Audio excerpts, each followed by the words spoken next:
Welcome to Detective Diaries, where no secret stays hidden. I'm your host, Detective Arman, and today's story is one for the books. It was a quiet evening in one of the city's most exclusive restaurants, the kind of place where the rich come to discuss things they don't want the world to know. I was seated near the corner, my face calm, but my mind sharper than ever. To anyone else, I looked like just another man waiting for his dinner. But tonight, I wasn't here for a meal. I was here to end a lie.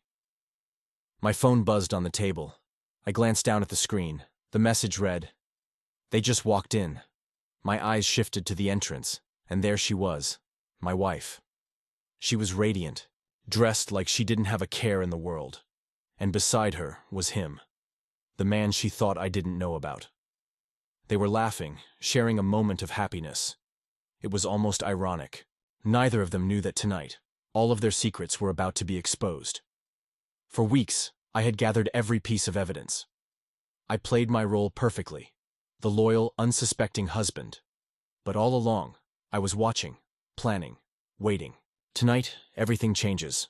As they passed my table, unaware of my presence, I felt a calm but determined resolve. This is Detective Diaries, and I'm Detective Arman. Let's uncover the truth. They took a table near the center of the restaurant, completely at ease.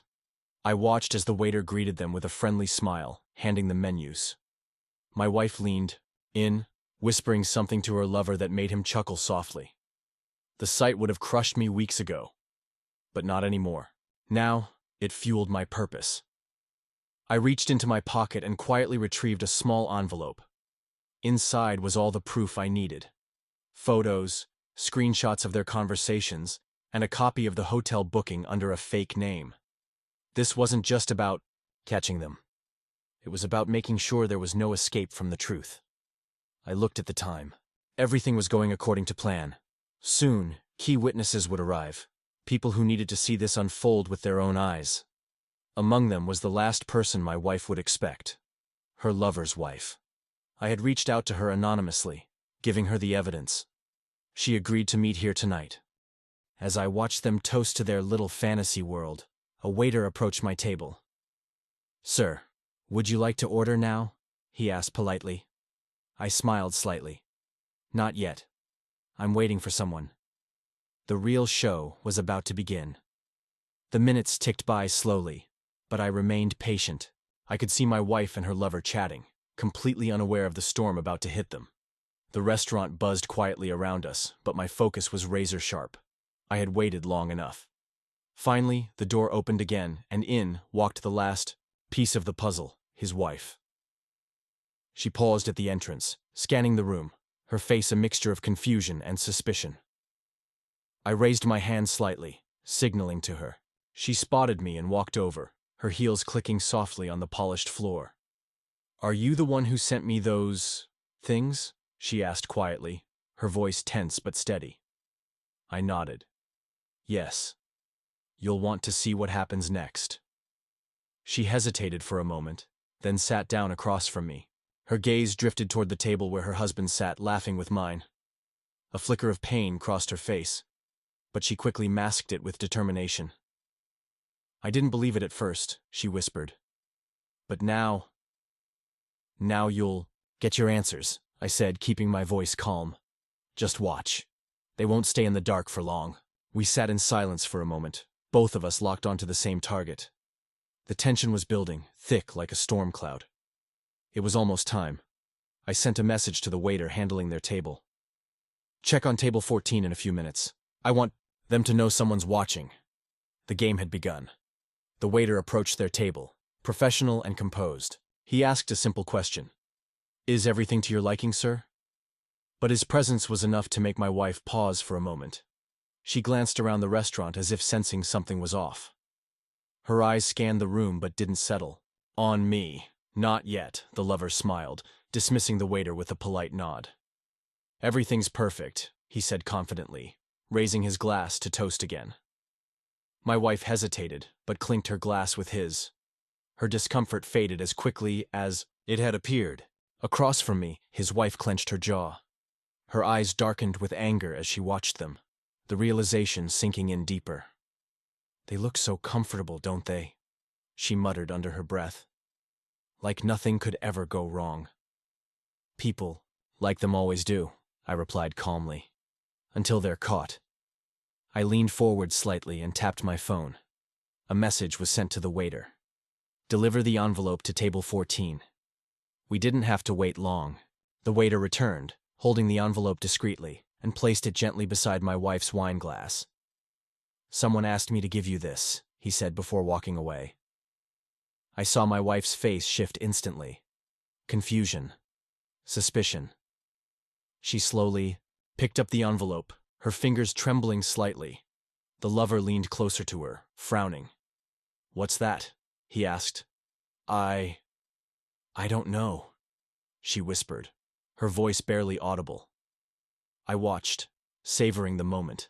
This was it, the beginning of the unraveling. My wife stared at the envelope as though it might explode in her hands. Slowly, she opened it, pulling out the contents. Her eyes widened as she saw the photos. Each one was damning. Images of her, meeting with the man sitting next to her, holding hands, sharing secret moments they thought no one would ever see. What is this? She whispered, her voice shaking. Her lover leaned over, his face paling as he caught a glimpse of the photos. His jaw tightened. Who sent this? He hissed, his eyes darting around the restaurant. They were starting to panic. Good. This was exactly what I wanted. Across from me, his wife smirked bitterly. Looks like the happy couple is finally waking up, she murmured. I stayed quiet, letting the tension build. My wife's head snapped up, her eyes scanning the room again. This time, they landed on me. For a moment, she froze. Our eyes locked, and I saw the color drain from her face. She knew. She finally knew. I stood up slowly, adjusting my jacket as I walked toward their table. The sound of my footsteps echoed in her mind. I could see it in her expression. Her lover stiffened, glancing between me and her. Care to explain? Honey, I said, my voice cold but controlled. The entire restaurant seemed to go silent. All eyes turned to us. Here's the continuation and resolution of the story. I can explain, she stammered, her hands trembling as she tried to gather the photos. It's not what it looks like. Oh, it's exactly what it looks like, I interrupted. My voice was calm but sharp enough to cut through the silence. Weeks of lies, the late-night messages, the secret meetings. You thought you could hide all of that? Her lover shifted uncomfortably in his seat. Hey man, maybe we can handle this like adults. There's no need for a scene. I turned to him, eyes cold. Oh, you want to handle it like adults? You mean like the way you handled sneaking around with my wife behind my back? Spare me the lecture. Behind me, his wife stepped forward. Her voice was sharp and full of venom. And what about me, huh? What about me? Did you think about how this would affect me? Or were you too busy pretending you were some secret Romeo? The man's face turned a deep shade of red. He couldn't look at her. It wasn't serious, he muttered weakly. Not serious? She repeated, her voice rising. You think cheating on your wife is just a casual fling? You're pathetic. The room was dead silent, except for the whispering among other diners. I could feel every eye on us, watching the drama unfold. My wife looked around in a panic, realizing that this wasn't going to end quietly. Please, she begged, tears streaming down her face. Can we just go somewhere private and talk? I made a mistake, but we can fix this. I love you. It didn't mean anything, I swear. I shook my head slowly, letting out a bitter laugh. Love? You call this love? No. You don't get to play that card now. I gave you everything. I trusted you, and you threw it all away like it was nothing. She sobbed openly now, but I didn't feel any pity. I had given her the chance to come clean, and she had chosen to lie until the very end. Her lover sat there, frozen and useless, unable to defend himself. This is over, I said firmly. Our marriage, your lies, everything. I've already filed for divorce. You'll be hearing from my lawyer. Her eyes widened in shock. Wait, divorce? No, please. Don't do this. We can fix it. We can go to counseling. Anything. It's too late for that, I replied coldly. You made your choice. Now you have to live with it. Her lover's wife added her final blow. And as for you, she said to her husband, don't bother coming home. I'll be changing the locks tonight. I hope it was worth it. The weight of reality hit them both like a brick wall. There was no more hiding, no more excuses. They were exposed for who they truly were. I turned and walked away, my footsteps steady and resolute. The whispers and murmurs of the crowd faded into the background. The cool night air greeted me as I stepped outside, a strange sense of peace washing over me. This was the end of one chapter, and the beginning of another. I took a deep breath and unlocked my car. A message appeared on my phone, confirming that the divorce papers had been delivered. Everything was in place. I had nothing left to hold onto from that broken part of my life. As I drove away, I felt the tension in my chest slowly unwind. I had faced the betrayal and come out stronger. The truth had finally been revealed, and justice had been served. This has been another case on Detective Diaries. Remember, secrets may hide, but the truth always finds a way out. Until next time.